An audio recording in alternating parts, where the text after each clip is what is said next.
Hey, hey, hey. Welcome back to another out of this world story from Mr. Fictionality. Forrest Gump, the Matrix Run. Forrest Gump, a simple and good-natured guy, suddenly finds himself in the world of the Matrix, where he realizes that his life in the real world was only an illusion. A strange call. Forrest Gump, a man whose life had been a tapestry of serendipitous events, was sitting on his porch swing, a box of chocolates in his lap, when the phone rang. It was a peculiar call, a voice laced with urgency and a hint of desperation. "Forrest Gump," the voice asked, "this is Neo. You need to understand, the world you know, it's not real. It's a prison, a construct." Forrest, never one to question the unexpected, tilted his head, a gentle crease appearing on his forehead. "A prison?" he repeated, his voice soft and confused. He'd encountered many strange things in his life, from meeting presidents to fighting in wars. But this was something entirely new. The world around him, the familiar green of his yard, the gentle sway of the swing, felt strangely unreal. The voice on the other end continued, "You're in the Matrix, Forrest. It's a computer program, a simulation designed to control your mind, your thoughts, your very existence." Forrest's mind struggled to grasp this concept. The Matrix? A computer program? It sounded like something out of a science fiction story, a genre Mama always warned him about. But there was a sincerity in the voice, a desperate plea for understanding that resonated with Forrest's inherent kindness. "What do you mean, control my mind?" he questioned, his brow furrowing deeper. I just live my life. I run, I eat chocolates, I love Jenny." "Yes, that's the point, Forrest." Neo's voice grew more urgent. "They want you to believe that's all there is. That your life is a simple story of running and love. But it's not. There's a whole other world, a real world, that they're hiding from you." Forrest felt a shiver run down his spine, a feeling of unease he couldn't quite explain. The world, the life he knew, felt suddenly fragile, like a house of cards on the verge of collapse. He clutched the box of chocolates tighter, seeking a semblance of comfort in their familiar sweetness. I don't understand," Forrest confessed, his voice a mere whisper. "But I trust you, Neo. I think. Just remember this," Forrest, Neo urged. "There are others like you. Others who are starting to see the truth. You're special, Forrest. Your heart, your simple goodness, it's a strength they can't control. You might be the key to setting us free." The call ended abruptly, leaving Forrest in a daze. The swing creaked, the wind rustled through the leaves, and the world seemed to shimmer, as if trying to convince him it was real. But the lingering feeling of doubt, of unsettling confusion, remained. He couldn't shake off the idea that his life, the life he'd always considered simple and pure, was nothing more than a carefully crafted illusion. Awakening in the perfect illusion. The next morning, Forrest woke up in a pristine white bed, the sunlight streaming through a large window. It was a room he didn't recognize, but it felt strangely familiar, almost like a memory from a forgotten dream. He looked around, his eyes scanning the elegant furniture, the impossibly clean surfaces, the bright, cheerful colors. Everything seemed meticulously perfect, almost too perfect. A wave of unease washed over him. It was the same feeling he'd experienced after the phone call, a sense that something was amiss. He got out of bed, feeling a strange lightness in his steps, a sense of unreality that clung to the air like a phantom. He walked to the window and looked out at the bustling city below.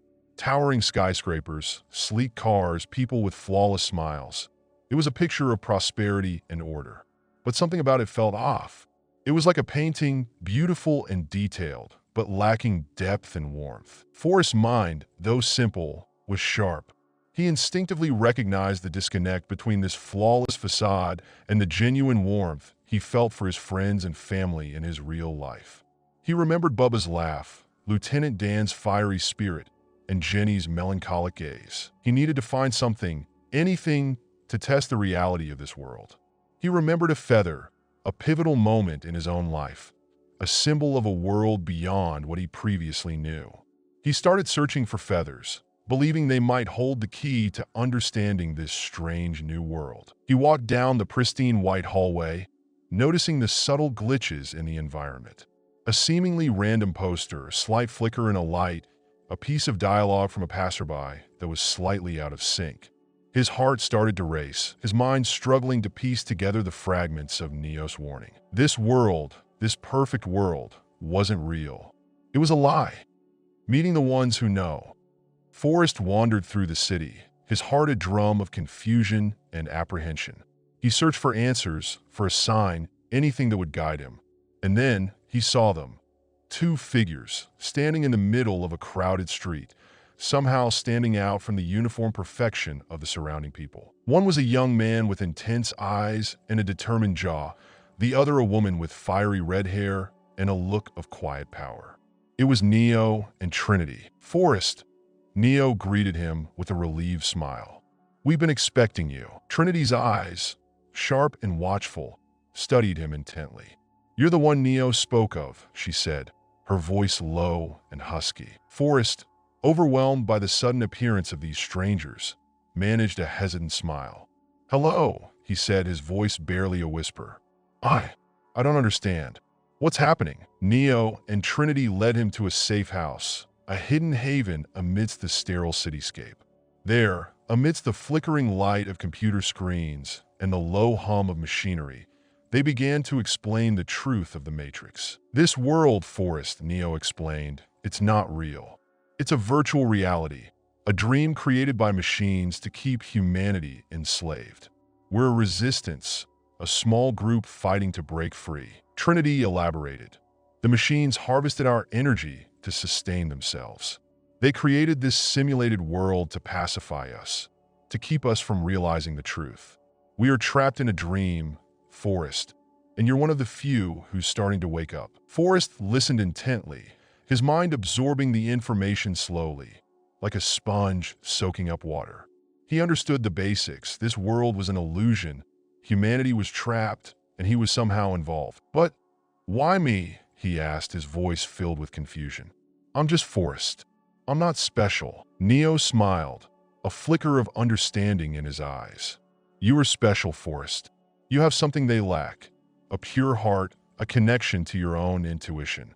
You always follow your heart, and your heart always leads you to the right path. That's your strength." Trinity added, "You see the goodness in everyone. You believe in the best in them. This ability of yours can help us break free. Your kind nature and unyielding spirit are your greatest weapons within the Matrix." The gift of running. Forrest's life, it turned out, wasn't just a series of random events.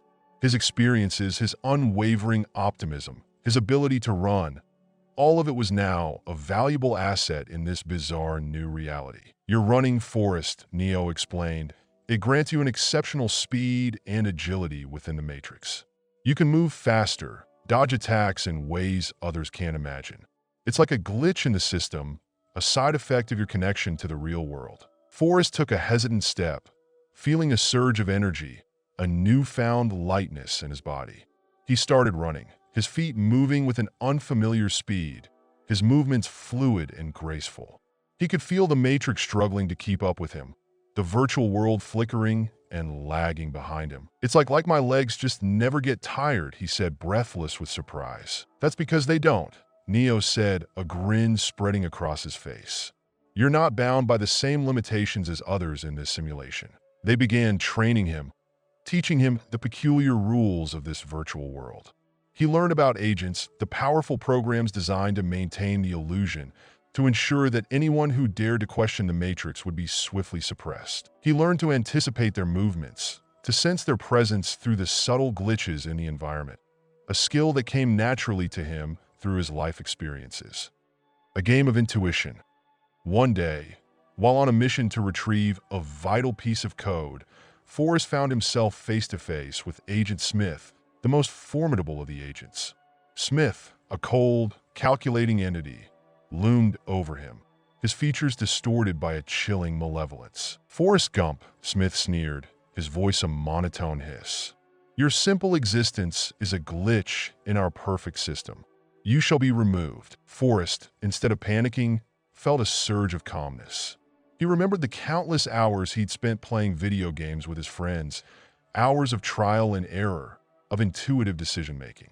He realized that the Matrix in its core was a game, and he was a surprisingly adept player. "I don't want to be removed," he said, his voice strangely steady.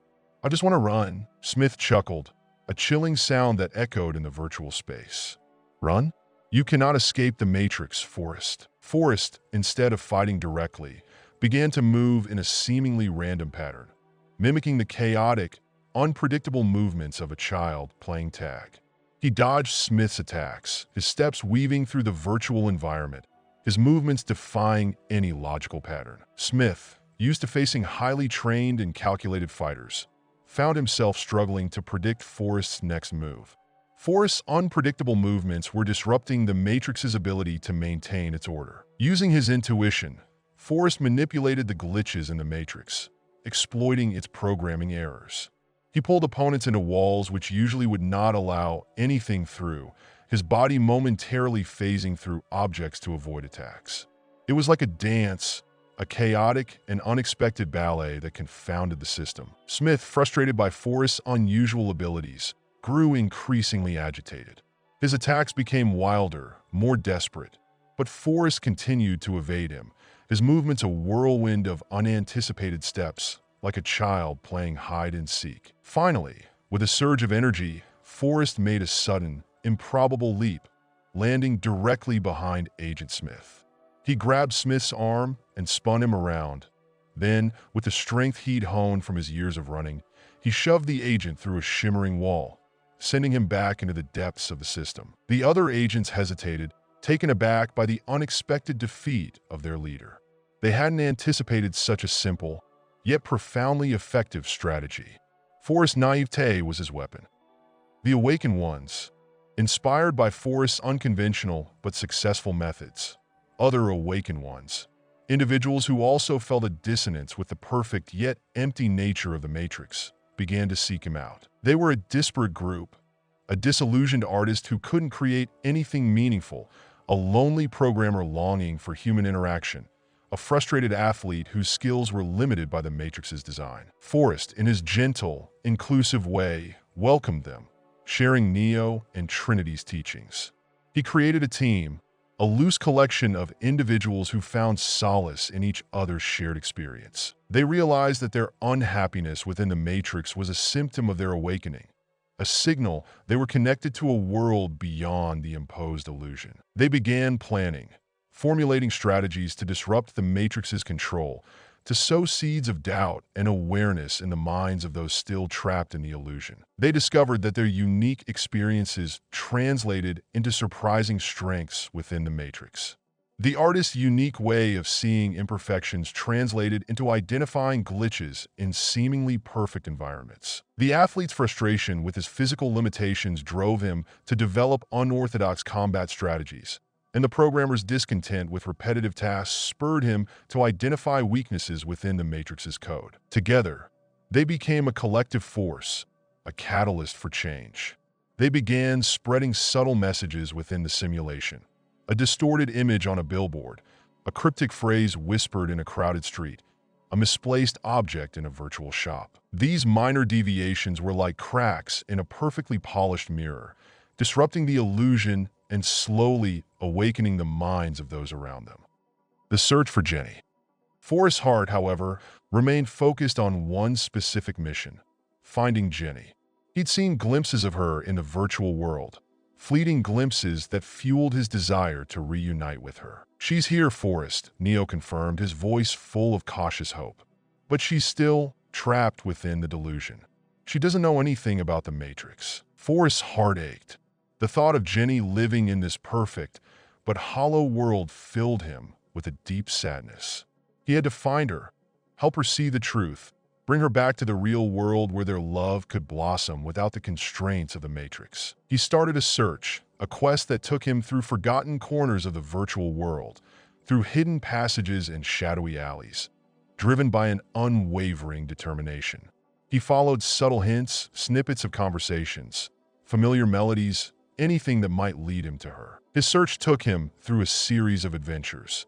He navigated precarious virtual landscapes, outwitted agents with his unconventional tactics, and even helped others escape the control of the Matrix along the way. His unwavering dedication was contagious. His simple, childlike faith that there was something more, something real, inspired hope in their small community. Finally, after a grueling journey, he found her. She was in a quaint virtual cafe, her eyes reflecting the sadness he knew so well. Her smile, a melancholic ghost of her former self. "Jenny," he whispered as he approached her, his heart pounding with anticipation. She looked up, surprise and confusion swirling in her eyes. "Forrest? What are you doing here?" He gently took her hand, his eyes filled with a warmth that cut through her virtual facade. "I came to find you, Jenny," he said, his voice soft and sincere. "I came to show you the truth." The machines counterattack. The machines, sensing the growing disturbance in their perfect illusion, began to realize the threat posed by Forrest's unique abilities. His capacity to disrupt the Matrix, to awaken others, was alarming.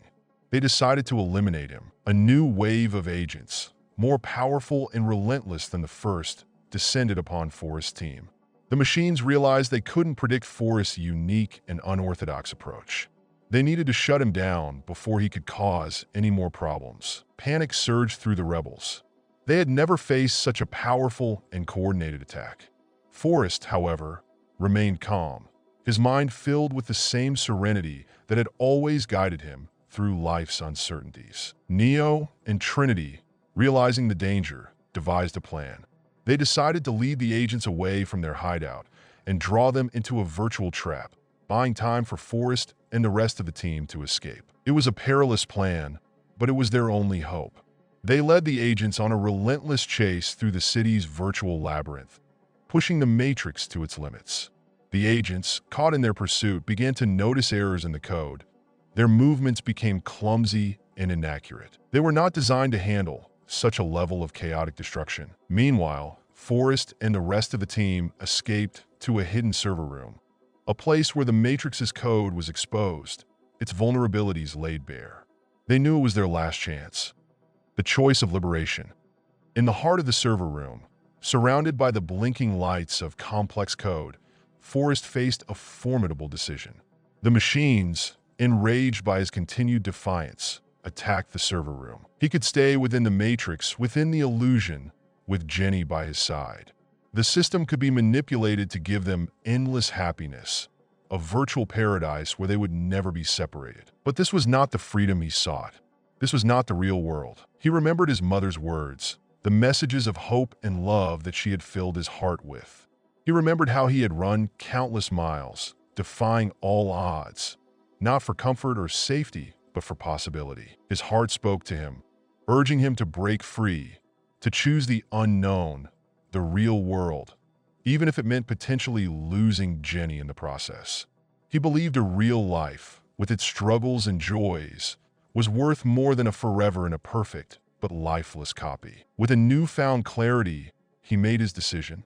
He chose to unplug, to step back into the real world, to embrace the uncertainties of existence instead of the illusion of perfection. Jenny, seeing the conflicted expression on Forrest's face, finally understood. She saw a spark of freedom in his eyes, a recognition of a world beyond their simulated paradise. She felt a surge of understanding, of hope, and a deep sense of sorrow that they may have to part ways. With a final look of love and sorrow in her eyes, Jenny took Forrest's hand and guided him towards the doorway that would lead him back to the true world. She knew deep inside her that this was the right choice, and she supported him with all her heart. The machines, sensing their impending defeat, unleashed a final surge of energy, a cascade of digital chaos that threatened to consume them. But it was too late. Forrest, with Jenny holding his hand, stepped through the doorway, a single tear rolling down his cheek. The world dissolved into a flurry of white light, and then silence. He was in the real world, a world of uncertainty, a world of possibilities. The world he didn't know existed. New beginning. Forrest awoke in a sterile white room, the smell of antiseptic filling his nostrils. He was in a hospital bed, his body weak, but his spirit strong. He learned that he'd been in a coma for a long time, a consequence of the strenuous journey within the Matrix. His memories of the Matrix, of Neo, Trinity, Jenny, and the Awakened Ones, were vivid and clear, but a chilling emptiness reminded him of his loss. The world he'd known before the Matrix felt different now, raw and real in ways he'd never understood. His heart ached for Jenny, for the world he was forced to leave behind, but he knew he had made the right choice. He began his life anew, his experiences within the Matrix shaping his perspective. He understood the fragility of reality, the importance of human connection, the need for kindness and compassion. He spent his days sharing his knowledge with other survivors who found themselves in the real world after being unplugged. He continued to run, no longer escaping from anything, but running towards a future filled with hope and possibilities. His legs, his heart, his mind were forever changed, forever marked by his extraordinary adventure. He finally found a place where he felt he belonged, and the joy of it filled his heart. Forrest Gump, the simple man who had run through life's landscapes, had unknowingly run into the heart of a cosmic battle, a fight for humanity's very soul. And through his simple goodness, his unwavering faith, and his astonishing ability to follow his heart, he had helped change the fate of a world he'd never truly known. His life, once considered simple and ordinary, was now a testament to the extraordinary potential that resides within even the most unassuming of hearts. He was a reminder that even in a world filled with deception and illusion, the power of kindness, hope, and choice can lead us to the most profound and beautiful truths. And that perhaps was the greatest gift of all. Join us today on Mr. Fictionality. Don't forget to like, subscribe, and hit the notification button so you don't miss our next video. See you soon.